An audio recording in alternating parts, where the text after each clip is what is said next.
Hey everyone, welcome back to our channel. I am back with another interesting topic in the Tosca automation playlist.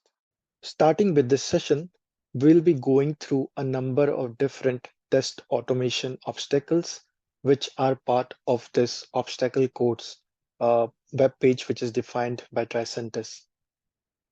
Now, there are different obstacles which have been defined here, which test your knowledge on different parts of Tosca. This is a very good starting point if you want to test what you have learned until now in Tosca and where do you think you lack knowledge so that you can focus on those particular things within Tosca.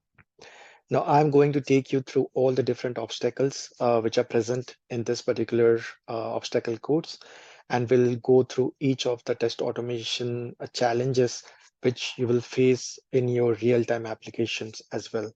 So I will tell you how you can solve these obstacles the best possible way using the different features of Tosca which is available.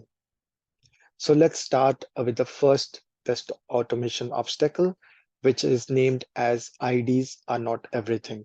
Now, as part of this obstacle, we need to click on this click me button.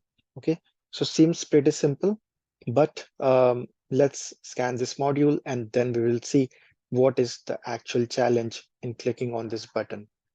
So let me open Tosca here, and then I'm going to scan this particular module here.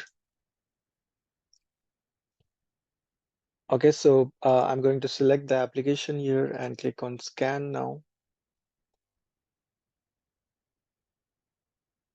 And then I'm going to go to the advanced tab.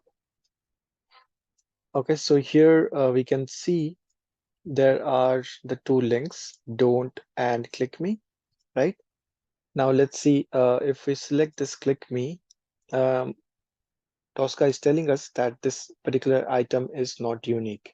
Okay, and the reason is using this ID and tag for this particular element, it is not able to identify that uniquely.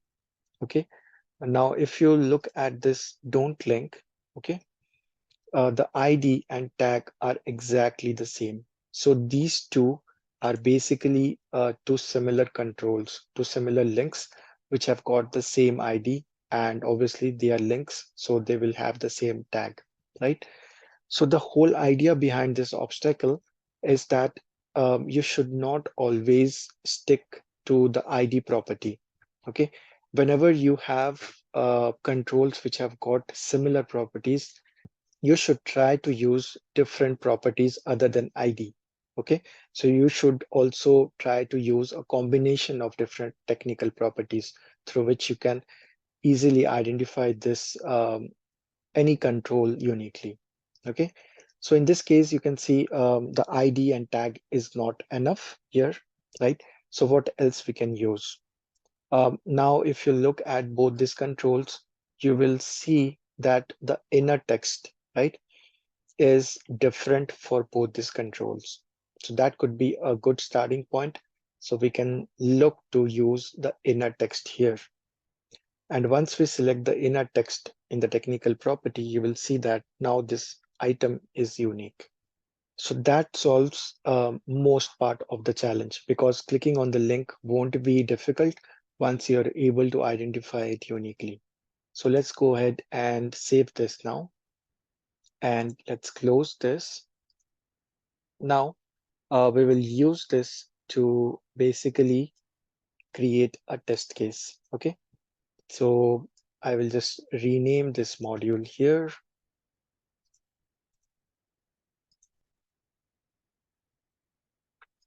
Okay, and then I'm going to create a test case folder here called obstacles. Inside this, I'm going to create my first obstacle.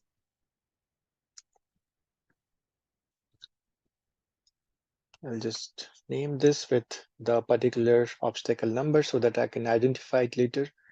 And then I'm going to drag this module here, okay? And the simple thing which we need to do here is to click on it. Here, as you know, we can use the click option, but as per the best practice, you should also look to not use this click method, which is a mouse keyboard method, right? Which is slower in performance. Also, it is not recommended by Tracentis, right? So we'll be using the other option, which is the X. Okay, it does the same thing. It clicks on the particular link.